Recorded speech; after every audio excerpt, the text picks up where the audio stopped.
Good morning, beautiful goddesses, and welcome to another episode of Soul Sister Adventures. However, if you notice, we are one sister short. So Connie is dealing with end of life with her mom, and we were not going to record today. And we literally let these rip, right? We come on with frolic and fun, and we record on the same day and we publish on the same day with almost no pre-planning. And we do not have any like pre-recordings. We do have one, however, it was done so long ago and there were so many interruptions. Going back to edit that would be like a nightmare. So I was driving right here and I got present to um like I don't wanna, right? I don't wanna. I don't wanna do life without my soul sister bestie. I don't want to be alone. I don't want to all the things. And so I got present to maybe you in your life, you could be having some of those same feelings. I'm coming to you raw and real with a commitment to transform me, you, and Connie, if she ever listens to this, and our community. Because if my thought was I don't want to do it alone, and maybe that's your thought, you don't want to do life alone either. And if this is your, Wednesday inspiration, weekly inspiration, I want you to have that. So then I'm driving, I'm thinking about what am I going to say? I have no thought. I'm like listening to podcasts on my way here. And then I'm like, okay, Shannon, what do you really do to shift your shit? And what I do is I dive into this book called Winning Through Enlightenment. Now, this is a book that is no longer published. My husband found this a couple years ago, and are distinctions for living. And I'm sure you know if you've been listening to us in the past, Connie and I both went through the entire education of Landmark, and through that transformative journey, it really is about principles for living, distinctions for living. And so when I'm stopped or stuck, I always come back to this book. Now, how this book is designed is it is just like one chapter is like, 3.5 pages. And I have to tell you, I was confronted this morning. I'm like, I'm not going to do a podcast. I'm certainly not going to do one without her. And then I thought of you.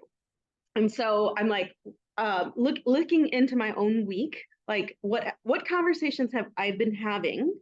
What am I currently dealing with that I could share rawly and transformatively with you and beside you? And so I just want to ask you, are you feeling stuck in life? Right? Because I'm going to go back to the third page of this chapter. And so if this resonates with you, you're going to want to strap it in. This is not a conversation for the week, period. This is a deep, rigorous, enlightened conversation. This book is so juicy. And it's really designed to absorb just one chapter at a time. And so to really allow the words to infuse in your energy body. And they are living words, like living words. And so I'm going to read from page 3 first. And so if this matches for you, you're going to want to strap it in and hang on for the entire conversation. So sometimes we feel stuck in life, and we are stuck. What we are stuck with is a memory of an event in life which we refuse to accept, and therefore we could not experience. So that's the question today. Are you stuck in life? And how can we get to move through that together? And so that's what I needed for today. I'm just doing this for my own personal benefit. And I trust that this is going to hit some of you so profoundly. Because let's get it. Like typically on this podcast, we're talking about frequencies and fun, and we're giggling, and life's not always that. And I get to deal with that this morning, right? Having to do my morning without my soul sister bestie. And so I did not want you to have to deal without either of us. And so where do I find my solace I'm finding it in this book, Winning Through Enlightenment. And we do have extra copies if you end up finding you want a copy of this book. It is out of print. So I'm going to dive into this. We're going to read it slowly. I invite you to close your eyes, not if you're driving though, and really feel the words, okay? Feel the words. So it's chapter 5, acceptance.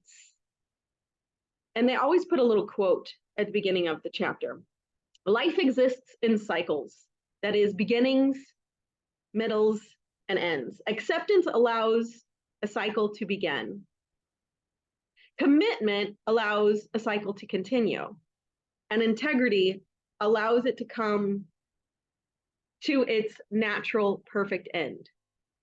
And so, I'm dealing with supporting a bestie who, is getting ready to lose her mother. And we also believe that her father won't be far behind. And she's already lost her son. And so I get to look at what do I get to do, grow through in order to support her. And maybe you're supporting a friend who's gone through something, or maybe you are the friend that's needing the support. I trust that you will find some peace here. So I figured that was going to happen. Oh my goodness, I told you I'm raw and real today. So chapter 5, acceptance. Don't presume that you know what acceptance means. Chances are you don't have the foggiest notion. Oh, I should pre-warn you. This guy is raw and real and tells it like it is. So it might sound confronting, and it is designed as such. Okay. So chances are you don't have the foggiest notion, and you have a belief about what it is. That means, what is acceptance, right? Before I tell you what it is and isn't, I want you to know that it is the starting point of a satisfying experience of life. In fact, it is the only starting point to a satisfying experience of life. Obviously, something you cannot accept cannot be satisfying. In fact, if there is one aspect of your life that you will not accept, you cannot be fully satisfied with any of it. You can now get the context of what had me feel that this was the appropriate chapter for today. When you do not accept a circumstance of life, that means that you are not willing to acknowledge that you caused your experience of it. Even if it is only one aspect of your life, it will consume your energy, proving that your experience was forced upon you, and the expenditures of this energy obscures that natural condition of satisfaction. Hang on for this. Okay, this is deep, and we're going to get to some juice. Now, a word about what acceptance isn't. Acceptance is not sitting back and doing nothing about the way life is right now. In fact, what you may have difficulty accepting is not the circumstances of your life, but what you're doing about that circumstances. Ooh, ding, ding, ding. Let me read that again. In fact, what you may have difficulty accepting is not the circumstances of your life, but what you are doing about that circumstances. See, I could have just not shown up, right? Ouch. That's why I read this book. Until you accept the way it is, which includes the way it is changing, you will have no choice in the matter. It will all go in on automatic. So in the process of accepting life, you accept it as it is. As it is. Usually includes the fact of change, so you get to accept it all. Acceptance is definitely not doing nothing in the ordinary sense of those words. Acceptance is observation of life, suspension of judgments about whether what is happening in life is good or bad, right or wrong, almost. You may be that you will have to include in your observation of life the judgments your mind is making about it, right? Like map this onto something in your own life, right? This is not about me. This is like, what are you hearing for yourself in your own life? Let me read that again. Acceptance is observation of life, and suspension about judgments. What is happening in life is good or bad, right or wrong. It may be that you will have to include your observation of life, the judgments your mind is making about it, right? We talk about the itty bitty shitty committee all the time, right? It's like a gremlin inside of there, right? An amoeba. You then accept your judgments of what is going on in the knowledge that your judgments don't mean anything. Thank your mind for sharing and going on. You don't need judgments for what is true. You only need judgments to make yourself right and others wrong. By now, you must see that doesn't work. Ultimately, then, acceptance is observation of life without doing anything differently. It is not what you do or don't do that reflects acceptance. It is the context in which you do what you do and don't do what you don't do that reflects acceptance. This book is so juicy. If you listen to my TikToks, you're going to hear some of this verbiage. It may appear that the most difficult part of acceptance for you is accepting the way other people are and aren't. I promise you, however, that isn't it. When you get underneath it, the condition of non-acceptance of others is what you find is non-acceptance of yourself. Woo! Let me reread that. People's mind, faces are coming into my realm, right? When you get underneath the conditions of non-acceptance of others, what you find is non-acceptance of yourself. Always. I know you think you are an exception. You are not. Whatever you don't like in another person is always something you are afraid you have within you. In fact, you probably do have it within you. It's just the way it is. While you resist it in yourself, you will not like it in others. Ooh, that's juicy. Who in your life are you not liking? Consider. What about that is about you, right? So the external form acceptance takes is acceptance of others, and the actual content, what is real, is acceptance of yourself. Ooh. So how will you know when you are there? The process of acceptance doesn't feel a certain way. However, there are certain signposts along the way. At first, it will all seem the same. You will be disturbed about the way things are. Not only that, you will be disturbed that you are disturbed. How many of us, raise your hands, are like, I've done so much work and I'm still upset that I'm upset? Yeah, that would be me. Then you will notice that you are no longer disturbed about your disturbance. Next, you notice that you are less disturbed about the way things are. Then you will notice that the way things are begin to look very okay with you. And you begin to notice that things have a purpose in being the way they are. Then you notice that you are the one creating the experience of how things are. Finally, you get to begin to participate in the way it is and contribute to it.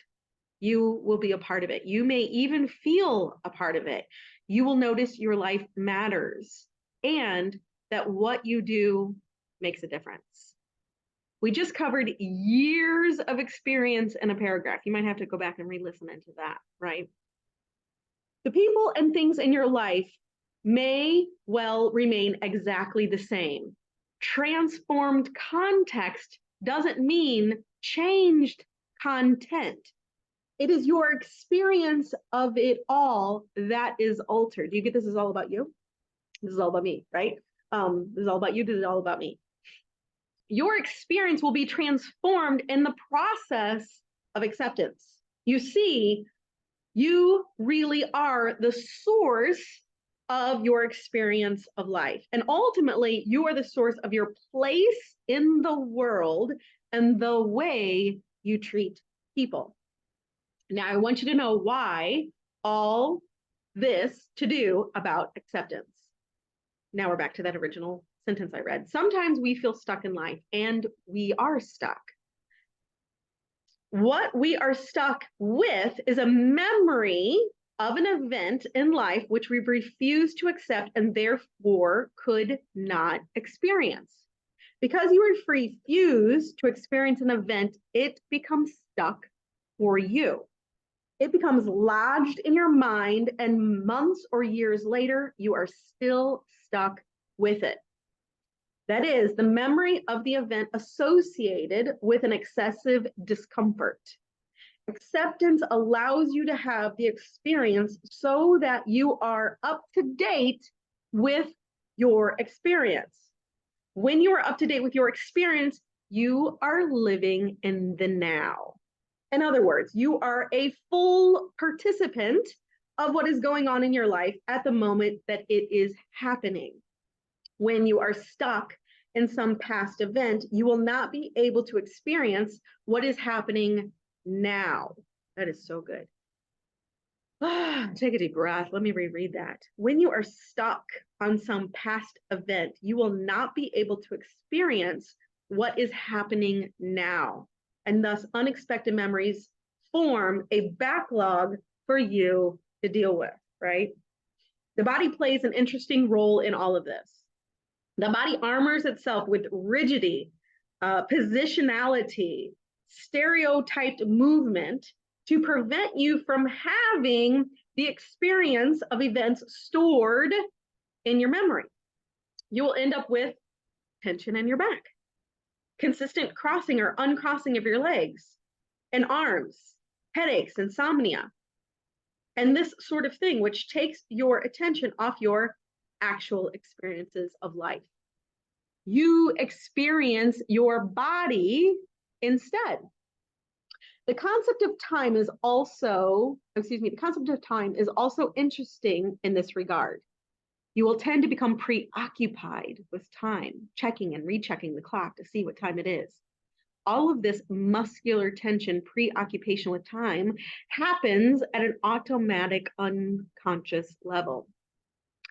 To get through all of this defense, your mind body puts up, simply observe it and give it space to be. In other words, actually experience the events in your body in order to get past them. This goes for the rest of your life as well. Acceptance is the key. You cannot notice something or observe it until you have accepted it and let it be there to notice and observe. Woo! That was a lot. So this goes back to, I'll tell you a little story. I'm beginning to have some new conversations with a young person. It looks like I might be mentoring, which is absolutely beautiful. And, you know, what we're discovering and how this relates back to this as well is, you know, I think left undistinguished, we are all dealing with events or instances with our parents. And unless, if you deny it, it compounds, just like the book was saying, right? And how does it compound? It compounds in our body. And for her, and how I could hear this was because I probably did this myself, it was like she was just operating inside of her head, right? Doing a lot of thoughting, which is exactly what I was doing this morning, right? On my way here, just thoughting. And what happens is we literally get cut off from our body, right? So one of two things happen for me. I know that I, start eating, I know I've shared with you in the past, that I, go in and out of my food thing. So I use food as a tool to, stuff down my voice. And it basically, I disconnect from my body, I operate inside my head, and then I use food as a tool. And I think, I believe, and correct me if I'm wrong, a lot of women suffer from this, right? Disconnection from our bodies. When in fact, it is our bodies that women are innately in tune with. We are the energy beings, we are intuitively designed. For heaven's sakes, we create life, right? And so I share all this with you, one, to get present, two, where in your life are you stuck? And are you using your head to navigate it? What if we begin to just take some deep breaths and move into our bodies? And what I was sharing with her is to really begin to talk to that little girl. You know, the little 3-year-old, little 5-year-old inside of us, who in this young lady's instance, basically she'd locked her in a cage and threw away the key. And you know, because we're in like a dungeon, like we put her in the basement and we threw away the key. So I just began to ask yourself, have you done this with yourself? There is freedom in one acknowledging that, oh my gosh, maybe I have done that. And she, the little girl on the inside, is kicking and screaming, trying to get your attention. And how that might show up is, like the book said, tension in your neck, headaches, extreme body pain, maybe random illness comes on, massive weight gain, you know, just to name a few, right? And all of that is a signal of our body saying, hey, come back to me, reconnect with me. Because when we're disconnected, whether it be from the divine or from our bodies, we are not in alignment, right? And so the whole journey, and again, there's nothing wrong here, right? It's just to notice what's so, and then to begin to adjust. So feel into your body if you feel like you've been disconnected, not accepting certain circumstances, events, past events in your life. And that could just take a lot of deep breathing, do a little meditation, maybe even do some journaling, and then revisit this podcast and begin to hear and listen for, because I also don't want you to slap like an acceptance bow on it, but really, if you allowed your little girl to come into the conversation, like you're literally having a conversation with her, what would she begin to say about that instance? What would she begin to say about that circumstance? And you might see that she was just scared, or she was just afraid, or she was just alone, or maybe she felt guilt, maybe she felt shame. And so it really is the acknowledgement of those feelings that will begin to disappear the blocks and the stops.